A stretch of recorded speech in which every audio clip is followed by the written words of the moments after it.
Hello दोस्तों, Morgan Housel की best seller किताब द साइकोलॉजी ऑफ मनी की यह ऑडियो बुक आपको पैसे के साथ हमारे रिश्ते, वित्तीय निर्णय लेने के पीछे के मनोविज्ञान और जीवन में वित्तीय सफलता पाने के लिए जरूरी सबक सिखाएगा। पैसा सिर्फ नंबर नहीं है, ये हमारी भावनाओं, आदतों और सोच से जुड़ा होता है। तो चलते हैं इसके पहले अध्याय की ओर। मॉर्गन हाउसल इसमें अध्याय में बताते हैं कि हर इंसान अपने अनुभवों के आधार पर पैसे को अलग तरह से समझता है। 1991 की गर्मियों की रात मुंबई के सी फेसिंग अपार्टमेंट की बालकनी में बैठे हर्षा भाई मेहता एक किताब पढ़ रहे थे, द साइकोलॉजी ऑफ मनी। उनके हाथ में एक पुरानी घड़ी थी जो उन्हें उनके संघर्ष भरे दिनों की याद दिलाती थी। किताब का पहला अध्याय पढ़ते ही उनकी आंखें चमक उठी। कोई पागल नहीं होता, हर इंसान अपने अनुभवों के आधार पर पैसे को अलग तरह से समझता है। उन्होंने सोचा, क्या मेरी पूरी जिंदगी इस एक लाइन में सिमट सकती है। हर्षा भाई का बचपन गरीबी में बीता था। उनका परिवार मुंबई की एक चौल में रहता था, जहां पैसों की कमी ने उन्हें जल्दी समझदार बना दिया। उन्होंने अपने पिताजी को दिन रात मेहनत करते देखा, लेकिन फिर भी घर में हमेशा पैसों की तंगी बनी रहती थी। मेरे पिता ने मेहनत की लेकिन पैसा नहीं बना सके। मैंने सीखा कि सिर्फ मेहनत काफी नहीं होती, सही दिमाग होना भी जरूरी है। यही वजह थी कि उन्होंने शेयर बाजार को चुना। वहां मेहनत से ज्यादा समझ चलती थी। किताब का एक और विचार उनके दिमाग में घूम रहा था, तारांकन, भाग्य और जोखिम दोनों जिंदगी में उतनी ही भूमिका निभाते हैं जितनी मेहनत और समझ। उन्होंने किताब बंद की और अपने पुराने निवेशों पर नजर दौड़ाई। मैंने कई बार जोखिम लिया, लेकिन क्या मैंने हमेशा भाग्य को समझा। 1992 में जब पूरा भारत उनकी सफलता से हैरान था, वे खुद से यही सवाल पूछ रहे थे। उन्होंने स्टॉक मार्केट को अपनी बिछाई हुई बिसात की तरह देखा, लेकिन क्या उन्होंने कभी सोचा कि बाजार के नियम किसी के लिए नहीं बदलते। इस बार हर्षा भाई ने एक अलग रणनीति अपनाने का फैसला किया। उन्होंने अपनी कंपनी के निवेश पैटर्न को बदलना शुरू किया। अब वे सिर्फ बड़े दांव लगाने के बजाय धीमे और स्थिर ग्रोथ पर ध्यान दे रहे थे। बचत कमाई से ज्यादा जरूरी है। मॉर्गन हाउसल उन्होंने अब अपनी रणनीति में स्थिरता जोड़ दी। उन्होंने निवेश करना कम कर दिया और लंबी अवधि के ग्रोथ स्टॉक्स में पैसा लगाने लगे। अब हर्षा भाई सिर्फ पैसे नहीं बल्कि समय खरीद रहे थे। उन्होंने अपने निजी जीवन में भी बदलाव किए, कम रिस्क, ज्यादा सोच समझकर फैसले। मैंने पैसे कमाने की कला सीखी, लेकिन अब मुझे इसे बनाए रखने की कला सीखनी है।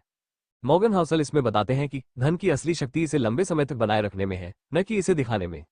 हर्षा भाई ने अपनी डायरी में आखिरी पंक्ति लिखी, मैंने जिंदगी भर पैसा कमाने का खेल खेला, लेकिन असली गेम इसे समझने का था। उस रात मुंबई के आसमान में चांद पहले से ज्यादा साफ लग रहा था। हर्षा भाई ने अपनी घड़ी उतारी और मुस्कुरा दिए, अब समय मेरा है। तो चलते हैं दूसरे अध्याय की ओर। इसमें मॉर्गन हाउसल के लिए बताते हैं कि तारांकन, आपकी सफलता में जितना योगदान आपकी मेहनत और स्किल का होता है, उतना ही योगदान भाग्य और जोखिम का भी होता है। रात के 3 बज रहे थे। हर्षा भाई मेहता अब भी द साइकोलॉजी ऑफ मनी के पन्ने पलट रहे थे। उनके दिमाग में किताब की एक और लाइन गूंज रही थी, तारांकन, कई लोग अपनी सफलता को पूरी तरह अपनी काबिलियत मानते हैं, लेकिन वे ये भूल जाते हैं कि भाग्य भी एक भूमिका निभाता है। उन्होंने खिड़की से बाहर देखा। मुंबई की स्काईलाइन में उन्हीं की बनाई हुई दुनिया झलक रही थी, लेकिन क्या ये सब सिर्फ उनकी मेहनत और समझदारी का नतीजा था, या फिर कहीं न कहीं भाग्य और जोखिम भी इसके पीछे थे।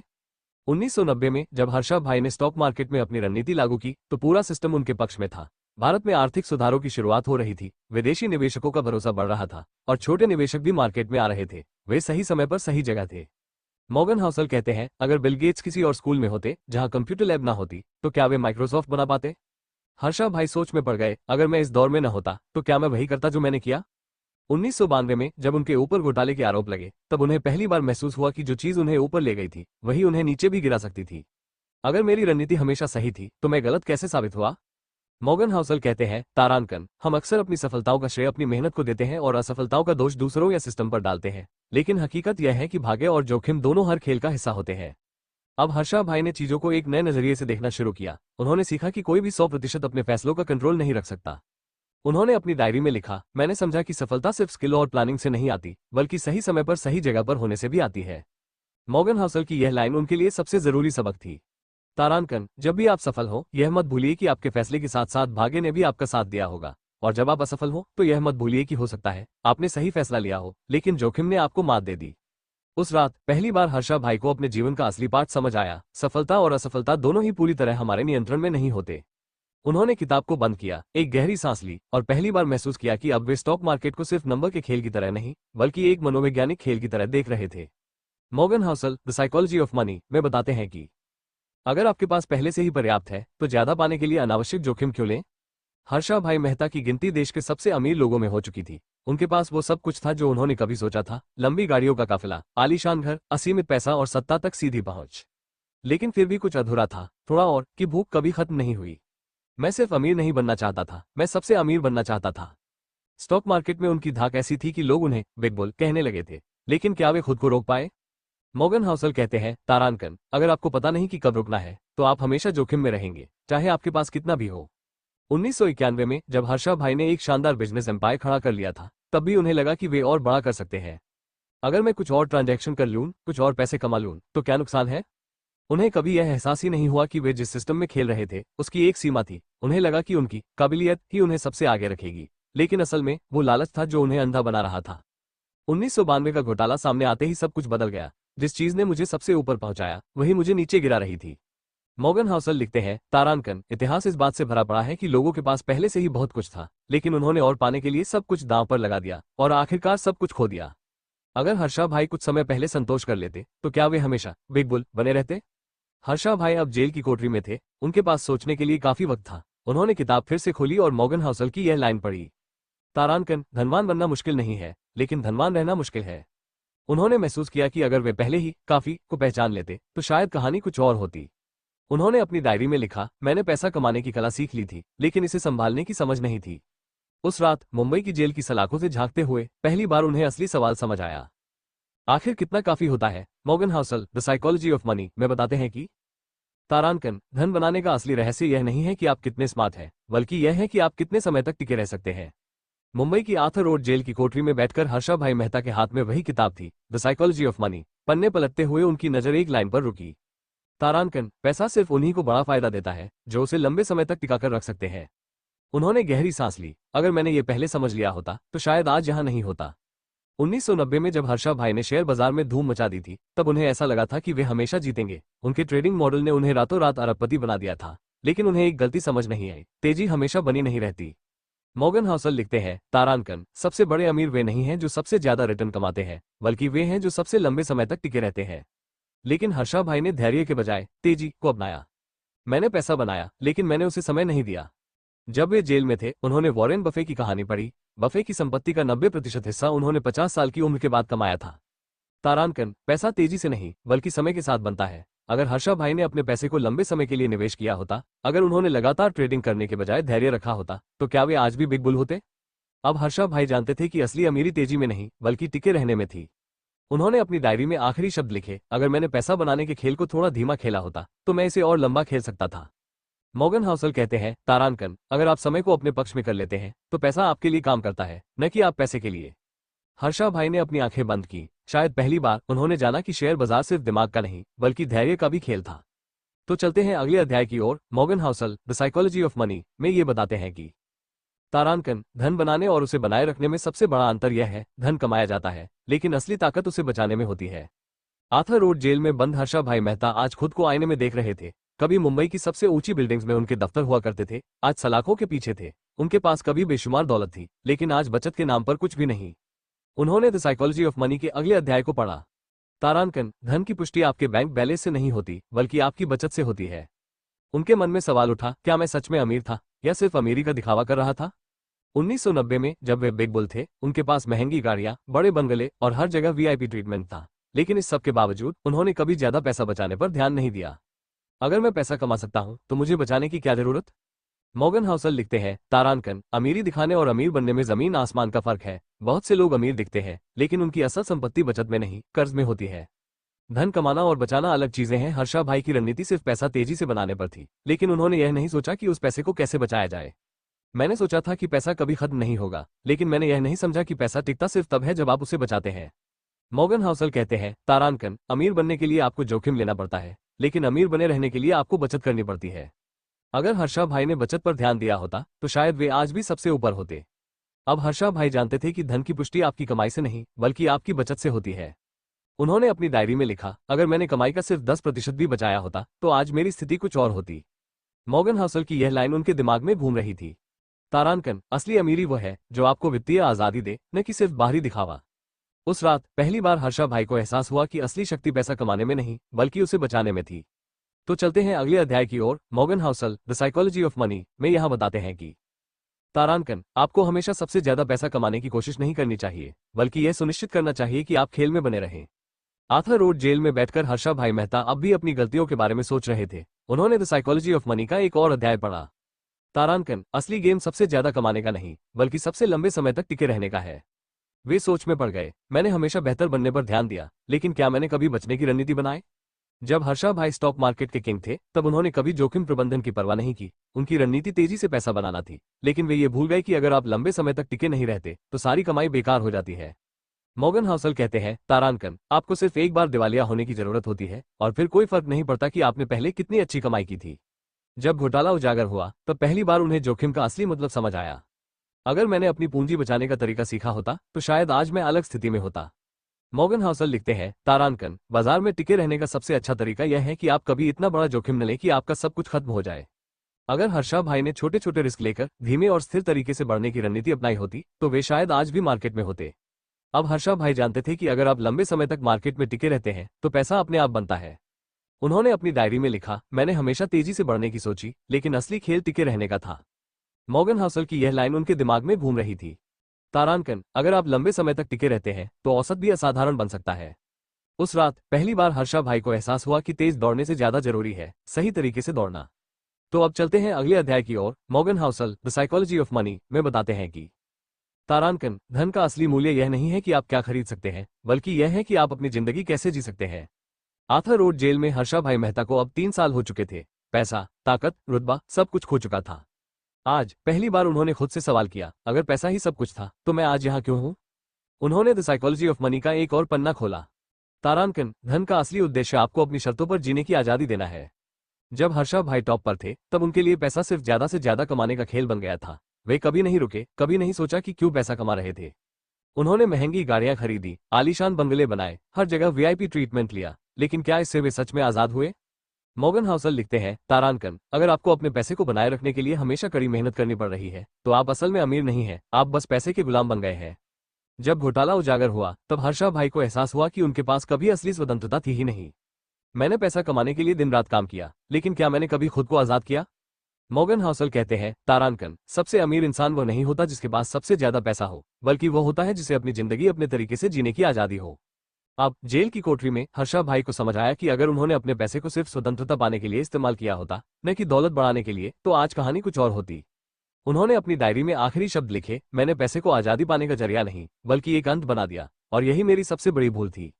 मॉर्गन हाउसल की यह लाइन उनके दिमाग में घूम रही थी। तारांकन, असली अमीरी यह है कि आप कब, कहां और कैसे जीना चाहते हैं, यह फैसला आप खुद ले सके। उस रात पहली बार हर्षा भाई को समझ आया कि असली संपत्ति सिर्फ पैसा नहीं बल्कि वित्तीय स्वतंत्रता है।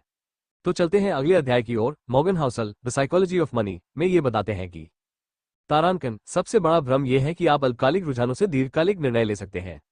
आर्थर रोड जेल में बंद हर्षा भाई मेहता अब किताब के हर पन्ने को नए नजरिए से पढ़ रहे थे। उन्होंने द साइकोलॉजी ऑफ मनी का अगला अध्याय खोला। तारांकन, ज्यादातर निवेशक ये भूल जाते हैं कि बाजार के अल्पकालिक उतार चढ़ाव और दीर्घकालिक रुझानों में फर्क होता है। उन्होंने गहरी सांस ली, क्या मैंने भी यही गलती की थी। जब हर्षा भाई ने स्टॉक मार्केट में अपना दबदबा बना लिया था तब उन्हें यकीन था कि वे हमेशा विजेता रहेंगे। उन्होंने ऐसे फैसले लिए जो शॉर्ट टर्म में तो फायदेमंद लगे, लेकिन लॉन्ग टर्म में विनाशकारी साबित हुए।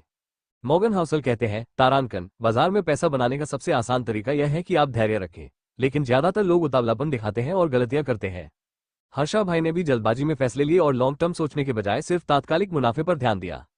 अगर मैंने समय को अपना दोस्त बनाया होता तो शायद आज मेरी कहानी कुछ और होती। जब घोटाला उजागर हुआ तब उन्होंने पहली बार महसूस किया कि जो चीजें आज फायदेमंद लगती हैं, जरूरी नहीं कि वे कल भी वैसी ही रहें।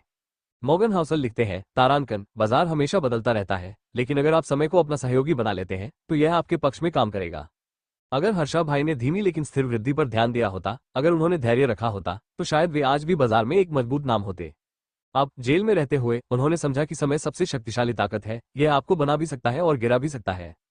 उन्होंने अपनी डायरी में लिखा, मैंने हमेशा सोचा कि मैं समय को हरा सकता हूं, लेकिन असल में मैं खुद समय का कैदी बन गया। मॉर्गन हाउसल की यह लाइन उनके दिमाग में घूम रही थी।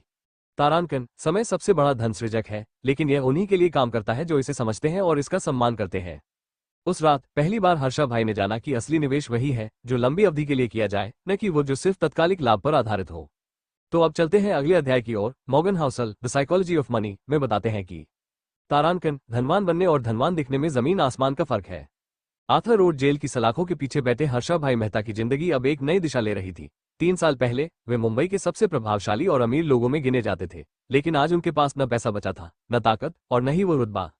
आज उन्होंने द साइकोलॉजी ऑफ मनी का एक और अध्याय पढ़ा। तारांकन, असली संपत्ति वो होती है जो आपके लिए काम करे, न कि वो जो सिर्फ दिखावे के लिए हो। उनकी आंखें बंद हो गईं। क्या मैं कभी सच में अमीर था या बस अमीर दिख रहा था। जब हर्षा भाई का शेयर बाजार पर दबदबा था, तब वे महंगी गाड़ियां, आलीशान बंगले और लग्जरी लाइफस्टाइल को ही सफलता मानते थे। उन्होंने जितना पैसा कमाया, उससे कहीं ज्यादा दिखावे पर खर्च किया। लोगों को लगना चाहिए कि मैं अमीर हूं, मॉर्गन हाउसल लिखते हैं। तारांकन, बहुत से लोग अमीर दिखते हैं, लेकिन वास्तव में वे कर्ज में डूबे होते हैं। असली अमीरी आपकी संपत्ति में होती है, न कि आपकी लाइफस्टाइल में। लेकिन हर्षा भाई ने इसे कभी नहीं समझा। अगर मैं अपनी असली संपत्ति बढ़ाने पर ध्यान देता, तो शायद आज भी बाजार में होता। जब घोटाला उजागर हुआ, तब हर्षा भाई को पहली बार एहसास हुआ कि जो चीजें उन्हें अमीर बनाती दिख रही थी, वही असल में उनके पतन का कारण थी। मॉर्गन हाउसल लिखते हैं, तारांकन, अगर आपकी सारी संपत्ति बाहरी दिखावे में फंसी है, तो एक झटका ही आपको सब कुछ खोने पर मजबूर कर सकता है। उनके पास बंगले थे, लेकिन वे अब नीलाम हो चुके थे। उनके पास महंगी कारें थी, लेकिन अब उनके पास जेल की बस थी। उनके पास नाम था, लेकिन अब वही नाम एक घोटाले से जुड़ा था। क्या यही असली अमीरी थी? अब जेल में बैठकर हर्षा भाई को समझ आ चुका था कि असली संपत्ति सिर्फ दिखावे में नहीं होती। उन्होंने अपनी डायरी में लिखा, अगर मैंने पैसा खर्च करने की बजाय उसे बढ़ाने पर ध्यान दिया होता, तो आज मेरे पास सच में अमीरी होती, न कि सिर्फ अमीरी का दिखावा। मॉर्गन हाउसल की यह लाइन उनके दिमाग में घूम रही थी। तारांकन, धनवान बनने का सबसे आसान तरीका यह है कि आप अपनी जरूरतों को सीमित करें और दिखावे की दौड़ से बाहर निकलें। उस रात पहली बार हर्षा भाई को एहसास हुआ कि उन्होंने अपनी असली संपत्ति नहीं बनाई, वे बस अमीर दिखने में व्यस्त रहे। चलते हैं अगले अध्याय की ओर। Morgan Housel, the psychology of money में बताते हैं कि तारांकन, आपका पैसा तभी मूल्यवान होता है जब वह आपको वो जीवन जीने में मदद करे जो आप सच में चाहते हैं। आर्थर रोड जेल में हर्षा भाई मेहता के लिए ये रात किसी और रात से अलग थी। आज उन्होंने द साइकोलॉजी ऑफ मनी के पहले भाग का आखिरी अध्याय पढ़ा। हम पैसा क्यों कमाते हैं? क्या सिर्फ ज्यादा धन होने से हम खुश हो जाएंगे, या हमें अपने असली वित्तीय लक्ष्य को पहचानने की जरूरत है? उनकी आंखें भर आईं। क्या मैं कभी जान पाया कि मैं असल में क्या चाहता था? जब हर्षा भाई ने शेयर बाजार में कदम रखा था, तब उनका एक ही सपना था, बड़ा आदमी बनना। वे एक मध्यमवर्गीय परिवार से थे और पैसे की तंगी को करीब से देखा था। अगर मेरे पास खूब पैसा होगा, तो मेरी सारी परेशानियां खत्म हो जाएंगी।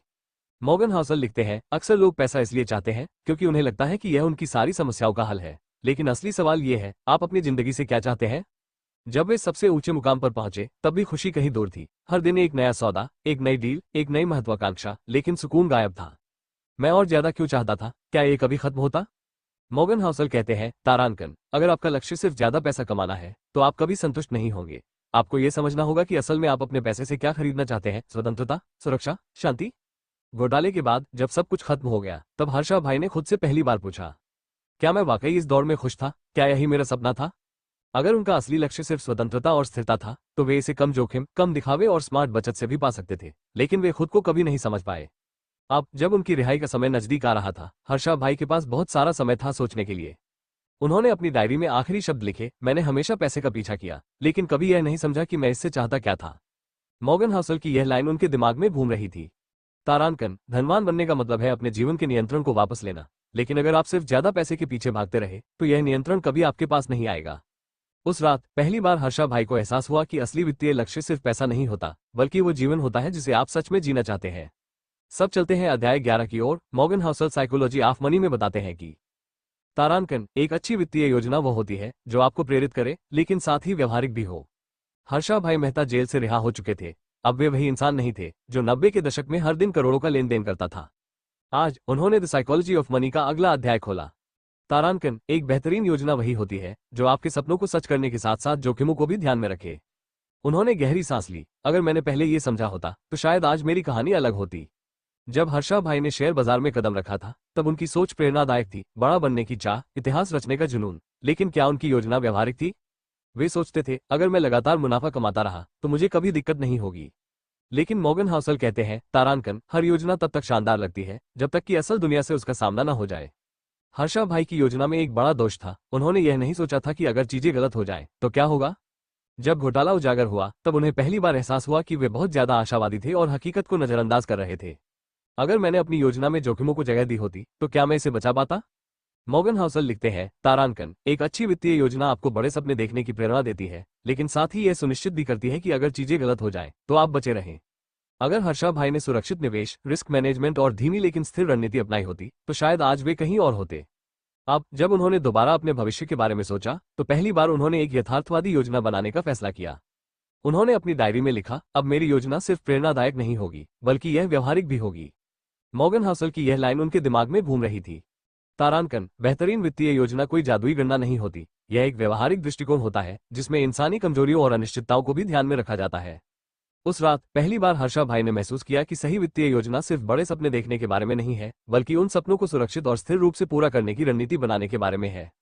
अब चलते हैं अगले अध्याय की ओर। Morgan Housel the psychology of money में बताते हैं कि तारांकन, सफलता सिर्फ मेहनत का नतीजा नहीं होती, उसमें भाग्य का भी बड़ा हाथ होता है। हर्षा भाई मेहता अब अपनी पुरानी गलतियों पर गहराई से सोच रहे थे। उन्होंने द साइकोलॉजी ऑफ मनी का अगला अध्याय पढ़ना शुरू किया। तारांकन, हर सफल व्यक्ति यह मानना चाहता है कि उसकी सफलता सिर्फ उसकी मेहनत की वजह से है, लेकिन सच्चाई यह है कि भाग्य और जोखिम हर चीज में अहम भूमिका निभाते हैं। उन्होंने किताब बंद कर दी। क्या मैं सच में पूरी तरह गलत था, या सिर्फ दुर्भाग्य का शिकार? जब हर्षा भाई ने शेयर बाजार में कदम रखा, तब वे एक खास समय में आए थे। भारत में नए आर्थिक सुधार हो रहे थे, शेयर बाजार तेजी से बढ़ रहा था और बैंकिंग सिस्टम में खामियां थीं जिनका फायदा उठाया जा सकता था। उन्होंने सोचा, यह मेरी काबिलियत का नतीजा है कि मैं बाजार को इतनी अच्छी तरह समझ पा रहा हूं। लेकिन मॉर्गन हाउसल लिखते हैं, तारांकन, आपकी सफलता में आपकी मेहनत और काबिलियत जरूर होती है, लेकिन यह भी मायने रखता है कि आप किस समय और किस माहौल में काम कर रहे हैं।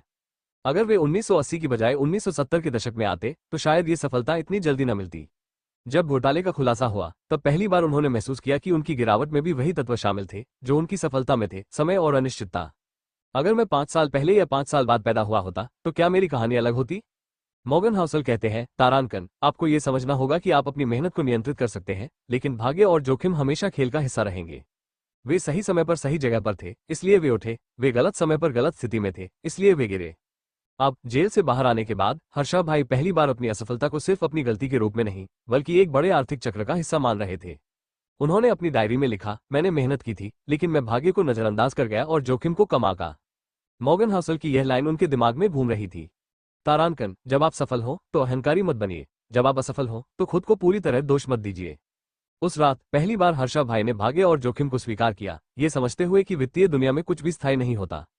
Morgan Housel the psychology of money में बताते हैं कि अध्याय 13, रूम टूर का आश्चर्य, धैर्य की शक्ति और बाजार में बने रहने का महत्व। तारांकन, बाजार में सफल होने का सबसे बड़ा मंत्र है लंबे समय तक टिके रहना। हर्षा भाई मेहता अब जेल से बाहर थे, लेकिन बाजार में उनकी वापसी इतनी आसान नहीं थी। अब वे वही व्यक्ति नहीं थे जिन्होंने 90 के दशक में स्टॉक मार्केट पर राज किया था। आज उन्होंने द साइकोलॉजी ऑफ मनी का अगला अध्याय पढ़ना शुरू किया। तारांकन, धन बनाने का असली रहस्य यह नहीं है कि आप सबसे तेज भागें, बल्कि यह है कि आप सबसे लंबे समय तक टिके रहें। अगर मैंने पहले ये समझा होता तो शायद आज हालात कुछ और होते।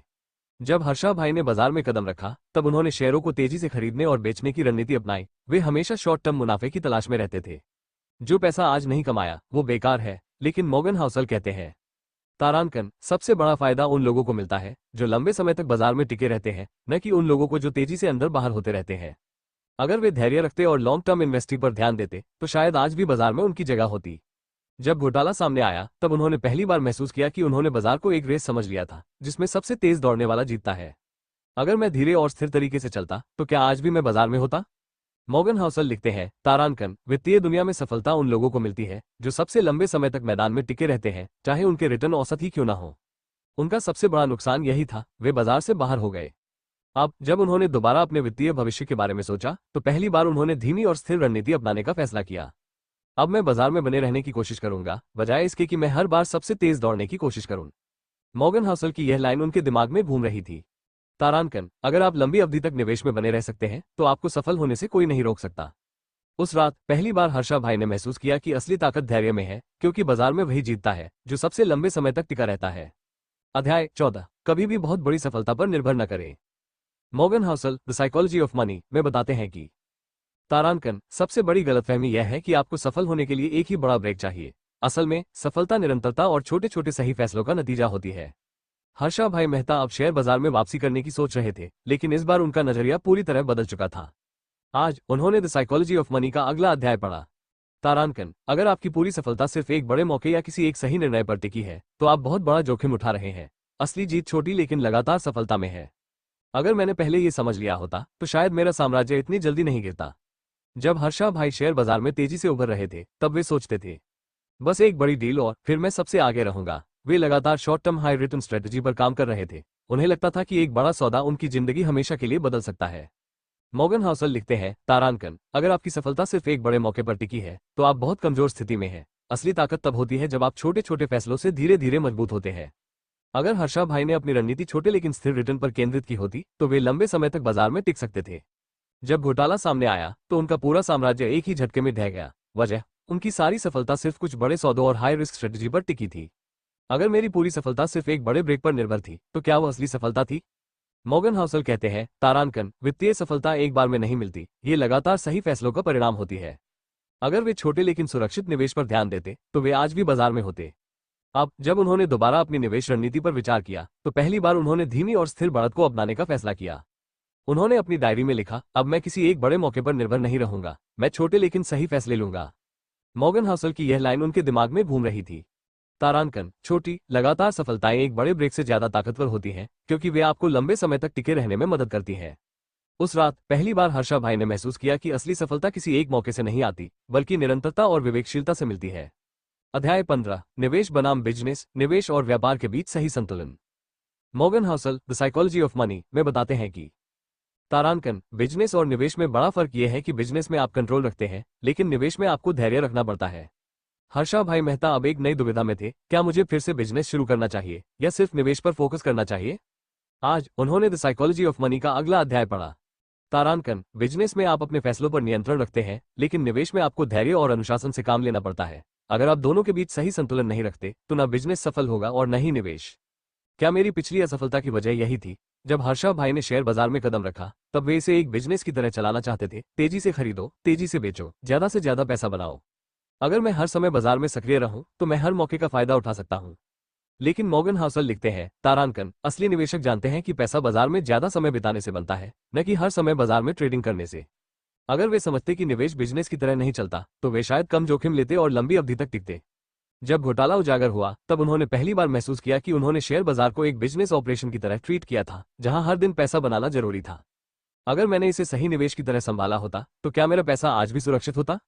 मॉर्गन हाउसल कहते हैं, तारांकन, बिजनेस में आपको हर दिन फैसले लेने होते हैं, लेकिन निवेश में सबसे बड़े फैसले वे होते हैं जो आप नहीं लेते। अगर वे धैर्य रखते, निवेश को बिजनेस की तरह न चलाते और लॉन्ग टर्म फोकस रखते तो शायद आज भी उनकी संपत्ति बरकरार होती। अब जब उन्होंने दोबारा अपनी फाइनेंशियल रणनीति पर विचार किया तो पहली बार उन्होंने बिजनेस और निवेश के बीच सही संतुलन बनाने का फैसला किया।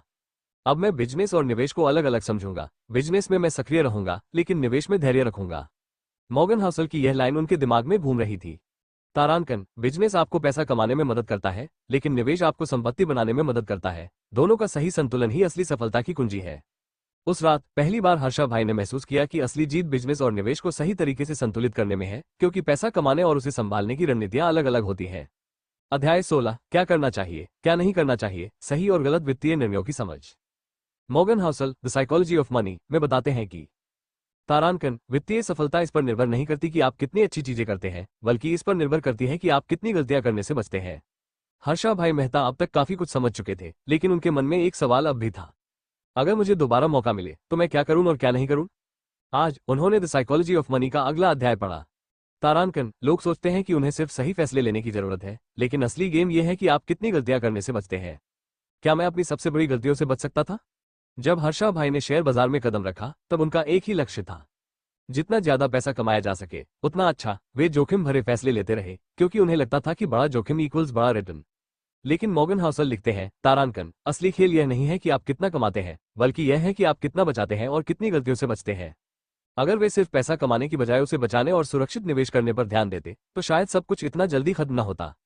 जब घोटाला सामने आया तब पहली बार उन्होंने महसूस किया कि गलतियां सिर्फ एक बार होती हैं, लेकिन उनका असर जिंदगी भर रहता है। अगर मैंने सिर्फ कुछ बड़े गलत फैसले न लिए होते तो आज भी मेरा साम्राज्य खड़ा होता। मॉर्गन हाउसल कहते हैं, तारांकन, वित्तीय दुनिया में टिके रहने के लिए यह जरूरी नहीं कि आप हर बार सही हो, बल्कि यह जरूरी है कि आप कोई घातक गलती न करें। अगर उन्होंने रिस्क मैनेजमेंट पर ध्यान दिया होता तो शायद वे आज भी बाजार में होते। अब जब उन्होंने दोबारा अपने भविष्य की रणनीति पर विचार किया तो पहली बार उन्होंने सिर्फ पैसा बनाने की बजाय गलतियों से बचने पर ध्यान देने का फैसला किया। अब मैं सिर्फ सही निर्णय लेने की कोशिश नहीं करूंगा, बल्कि गलत फैसलों से बचने पर ज्यादा ध्यान दूंगा। मॉर्गन हाउसल की यह लाइन उनके दिमाग में घूम रही थी। तारांकन, धन बनाने का सबसे बड़ा रहस्य यह नहीं है कि आप हमेशा सही हो, बल्कि यह है कि आप कभी बड़ी गलती न करें। उस रात पहली बार हर्षा भाई ने महसूस किया कि असली जीत सिर्फ पैसा कमाने में नहीं, बल्कि उसे सही तरीके से संभालने में है, क्योंकि एक गलत कदम ही सब कुछ खत्म कर सकता है। अध्याय 17, आपकी व्यक्तिगत वित्तीय दुनिया। हर व्यक्ति की वित्तीय स्थिति और जरूरतें अलग होती हैं। Morgan Housel the psychology of money में बताते हैं कि तारांकन, हर कोई अपने खुद के अनोखे अनुभवों से वित्त को समझता है, इसलिए आपकी रणनीति किसी और से अलग होनी चाहिए। अब तक हर्षा भाई मेहता ने बाजार की असली सच्चाई समझ ली थी, लेकिन एक चीज अभी भी उन्हें परेशान कर रही थी। अगर सबका अनुभव अलग है तो मैं किसकी सलाह मानूं? आज उन्होंने द साइकोलॉजी ऑफ मनी का अगला अध्याय पढ़ा। तारांकन, हर इंसान की वित्तीय यात्रा अलग होती है। जो रणनीति एक व्यक्ति के लिए सफल है वो दूसरे के लिए विफल हो सकती है। क्या मैं पहले दूसरों की रणनीतियों को कॉपी करके ही गलती कर रहा था? जब हर्षा भाई ने बाजार में कदम रखा तो उन्होंने वही किया जो सफल निवेशक कर रहे थे, short term trading, high risk investment, loan लेकर इन्वेस्ट करना। अगर ये दूसरों के लिए काम कर रहा है तो मेरे लिए भी करेगा। लेकिन मॉर्गन हाउसल लिखते हैं, तारांकन, आपका वित्तीय जीवन आपके खुद के अनुभवों, जरूरतों और जोखिम सहने की क्षमता पर निर्भर करता है। किसी और की कॉपी करना आपको मुश्किल में डाल सकता है। अगर वे अपनी व्यक्तिगत जरूरतों और जोखिम क्षमता के आधार पर निवेश करते तो शायद वे आज भी बाजार में होते। जब घोटाला उजागर हुआ तब उन्हें पहली बार एहसास हुआ कि उन्होंने अपनी वित्तीय रणनीति खुद नहीं बनाई थी, वे सिर्फ दूसरों की रणनीति दोहरा रहे थे। अगर मैंने अपनी जरूरतों और सीमाओं को समझकर निवेश किया होता तो क्या मैं इतनी बड़ी मुसीबत में पड़ता? मॉर्गन हाउसल कहते हैं, तारांकन, जो आपके लिए सही है वो किसी और के लिए गलत हो सकता है, और जो किसी और के लिए सही है वो आपके लिए विनाशकारी हो सकता है। अगर उन्होंने अपनी स्थिति और जरूरतों के हिसाब से निवेश किया होता तो शायद वे अब भी खेल में होते। अब जब उन्होंने दोबारा निवेश करने की योजना बनाई तो पहली बार उन्होंने अपनी व्यक्तिगत जरूरतों और अनुभवों के आधार पर एक रणनीति बनाई। अब मैं दूसरों की नकल नहीं करूंगा, मैं अपने लिए सबसे सही तरीका अपनाऊंगा। मॉर्गन हाउसल की यह लाइन उनके दिमाग में घूम रही थी। तारांकन, सफलता की कुंजी यह नहीं है कि आप सबसे अच्छा निवेश चुनें, बल्कि यह है कि आप अपनी खुद की वित्तीय दुनिया के हिसाब से सही निर्णय लें। उस रात पहली बार हर्षा भाई ने महसूस किया कि असली जीत दूसरों को देखकर नहीं, बल्कि अपनी जरूरतों और अनुभवों को समझकर निवेश करने में है। अध्याय 18, जब आप गलत हो जाएं, गलतियों से सीखकर बेहतर निर्णय लेना। Morgan Housel the psychology of money में बताते हैं कि तारांकन, आपकी वित्तीय सफलता इस पर निर्भर नहीं करती कि आप कभी गलती नहीं करते, बल्कि इस पर निर्भर करती है कि आप उन गलतियों से कैसे सीखते हैं। अब तक हर्षा भाई मेहता ने अपनी पिछली गलतियों से काफी कुछ सीख लिया था, लेकिन एक सवाल अभी भी उन्हें परेशान कर रहा था। अगर मैं फिर से गलती कर बैठा तो क्या होगा? आज उन्होंने द साइकोलॉजी ऑफ मनी का अगला अध्याय पढ़ा। तारांकन, गलतियां हर किसी से होती है, फर्क सिर्फ इतना है कि सफल लोग उन गलतियों से सीखते हैं जबकि असफल लोग उन्हें दोहराते हैं। क्या मैं अपनी गलतियों से वाकई कुछ सीखा हूं? जब घोटाला उजागर हुआ तब हर्षा भाई ने पहली बार महसूस किया कि उन्होंने अपनी गलतियों को नजरअंदाज किया था। अगर मैंने वक्त रहते अपनी गलतियों को पहचाना होता तो शायद इतना बड़ा नुकसान न होता। मॉर्गन हाउसल लिखते हैं, तारांकन, हर कोई कभी न कभी गलत फैसला लेता है, लेकिन जो लोग गलती के बाद अपनी रणनीति नहीं बदलते वे दोबारा असफल होते हैं। अगर वे जल्दी सीख लेते और समय रहते अपने कदम पीछे खींचते तो शायद इतना बड़ा नुकसान न होता। अब जब उन्होंने दोबारा निवेश करने का फैसला किया तो पहली बार उन्होंने गलतियों से बचने के बजाय उनसे सीखने पर ध्यान दिया। अगर मैं फिर से गलती करता हूं तो मैं घबराऊंगा नहीं, मैं सीखूंगा और आगे बढ़ूंगा। मॉर्गन हाउसल की यह लाइन उनके दिमाग में घूम रही थी। तारांकन, सफलता यह नहीं है कि आप हमेशा सही हो, बल्कि यह है कि जब आप गलत हो तो आप क्या करते हैं। उस रात पहली बार हर्षा भाई ने महसूस किया कि असली जीत गलती से डरने में नहीं, बल्कि गलती से सीखने में है। अध्याय 19, संक्षेप में सब कुछ, पूरी किताब का सारांश और मुख्य सीख। Morgan Housel the psychology of money में बताते हैं कि तारांकन, धन की समझ सिर्फ गणित नहीं बल्कि व्यवहारिक बुद्धिमानी है। इसे सही से संभालना सीखना ही असली वित्तीय सफलता है। अब तक हर्षा भाई मेहता ने द साइकोलॉजी ऑफ मनी की पूरी किताब पढ़ ली थी। उन्होंने बहुत कुछ सीखा, गलतियों से, अनुभवों से और असली धन के मनोविज्ञान को समझकर। लेकिन एक सवाल अभी भी उनके दिमाग में था, क्या मैं वाकई बदल चुका हूं? आज उन्होंने किताब का अंतिम अध्याय पढ़ा। तारांकन, अमीर बनने के लिए स्मार्ट होना जरूरी नहीं, बल्कि अनुशासित होना जरूरी है। असली खेल यह नहीं है कि आप कितना कमाते हैं, बल्कि यह है कि आप कितना बचाते हैं और संभालते हैं। ये पढ़ते ही उन्हें अपने पिछले 20 साल याद आ गए। शानदार सफलता, बड़ी गलतियां, भारी गिरावट और अब एक नई शुरुआत।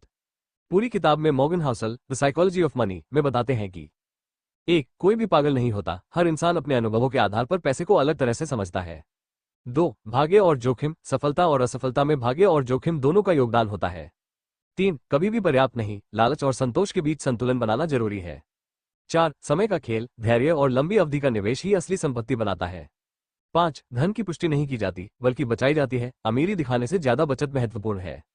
6. बेहतर होना बनाम बचे रहना, सिर्फ पैसा कमाना काफी नहीं, उसे बचाने की रणनीति भी जरूरी है। 7. स्वतंत्रता, असली संपत्ति वित्तीय स्वतंत्रता है, न कि सिर्फ ज्यादा पैसा। 8. समय में भ्रम, निवेश में समय सबसे बड़ा हथियार है। 9. संपत्ति का जाल, दिखावे की बजाय वास्तविक संपत्ति पर ध्यान देना जरूरी है। 10. हम क्या चाहते हैं, असली वित्तीय लक्ष्य को पहचानना सबसे जरूरी है। 11. प्रेरणादायक पर यथार्थवादी बने, वित्तीय योजना में व्यवहारिक दृष्टिकोण अपनाएं। 12. भाग्य और जोखिम को स्वीकार करें, अनिश्चितता को समझकर निर्णय लें।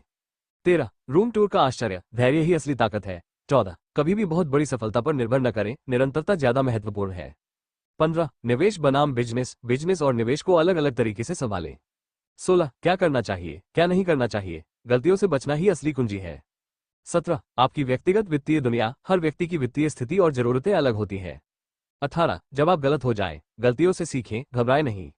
और अंतिम सबक 19 धन का असली मनोविज्ञान यह है कि इसे सिर्फ समझना ही काफी नहीं, इसे सही तरीके से संभालना आना चाहिए।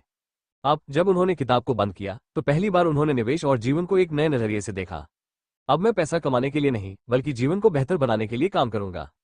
मॉर्गन हाउसल की अंतिम लाइन उनके दिमाग में घूम रही थी।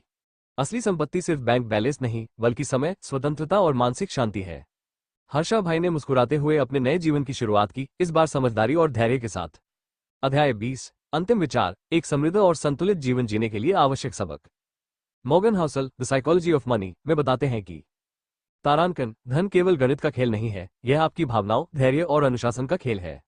आज हर्षा भाई मेहता एक अलग इंसान थे। उनकी जिंदगी में एक समय ऐसा था जब पैसा ही सब कुछ था, शानदार गाड़ियां, बड़ी डील्स, हाई रिस्क इन्वेस्टमेंट। लेकिन अब वे जानते थे कि असली सफलता धन के संतुलित प्रबंधन में है, न कि सिर्फ इसे बनाने में। उन्होंने द साइकोलॉजी ऑफ मनी की आखिरी लाइन पढ़ी।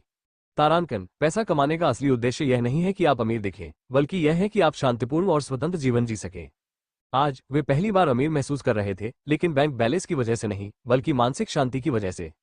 धन और जीवन के अंतिम 5 सबक ये है कि 1 पैसा सिर्फ एक टूल है, लक्ष्य नहीं। पैसा जिंदगी को आसान बनाने का साधन है, न कि चिंता बढ़ाने का कारण। 2 सबसे कीमती चीज है स्वतंत्रता। आपका असली धन वो समय है जिसे आप अपने अनुसार जी सकते हैं।